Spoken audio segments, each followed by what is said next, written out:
നമസ്കാരം. കുംഭമേളയ്ക്കിടെ വൈറലായ യുവതിയും ഭർത്താവിനും നൽകിയിരുന്ന പോലീസ് സംരക്ഷണം മധ്യപ്രദേശ് ഹൈക്കോടതി പിൻവലിച്ചു. ഇരുവരെയും നിലവിൽ കണ്ടെത്താനാകുന്നില്ലെന്നും അവർ നൽകിയ വിലാസത്തിലോ ഫോൺ നമ്പറിലോ ബന്ധപ്പെടാൻ സാധിക്കുന്നില്ലെന്നും സംസ്ഥാന സർക്കാർ കോടതിയെ അറിയിച്ചു.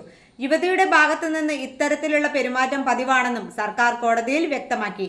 ഇതിന്റെ അടിസ്ഥാനത്തിൽ നിലവിൽ പോലീസ് സംരക്ഷണം തുടരേണ്ട സാഹചര്യമില്ലെന്ന് വിലയിരുത്തിയ ഹൈക്കോടതി സംരക്ഷണം പിൻവലിക്കാൻ നിർദ്ദേശിക്കുകയായിരുന്നു. ഭാവിയിൽ യുവതി വീണ്ടും സംരക്ഷണം ആവശ്യപ്പെട്ടാൽ സാഹചര്യങ്ങൾ പരിശോധിച്ച് ആവശ്യമായ നടപടി സ്വീകരിക്കാമെന്നും കോടതി പോലീസിനോട് നിർദ്ദേശിച്ചു. അതേസമയം കുംഭമേള വൈറൽ താരത്തിന്റെ ഭർത്താവ് ഫർമാൻ സമർപ്പിച്ച മുൻകൂർ ജാമ്യാപേക്ഷ നേരത്തെ മധ്യപ്രദേശിലെ മഹേശ്വറിലുള്ള പ്രത്യേക പോക്സോ കോടതി തള്ളിയിരുന്നു.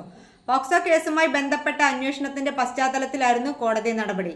നിലവിൽ കൊച്ചിയിലാണെന്ന് റിപ്പോർട്ടുകളുള്ള ഫർമാനും യുവതിയും പോലീസ് സംരക്ഷണം തുടരണമെന്ന് ആവശ്യപ്പെട്ട് ഹൈക്കോടതിയെ സമീപിച്ചിരുന്നുവെങ്കിലും ഇരുവരെയും ബന്ധപ്പെടാൻ കഴിയുന്നില്ലെന്ന സർക്കാർ വിശദീകരണം പരിഗണിച്ചാണ് ഹൈക്കോടതി സംരക്ഷണം പിൻവലിച്ചത്. നന്ദി.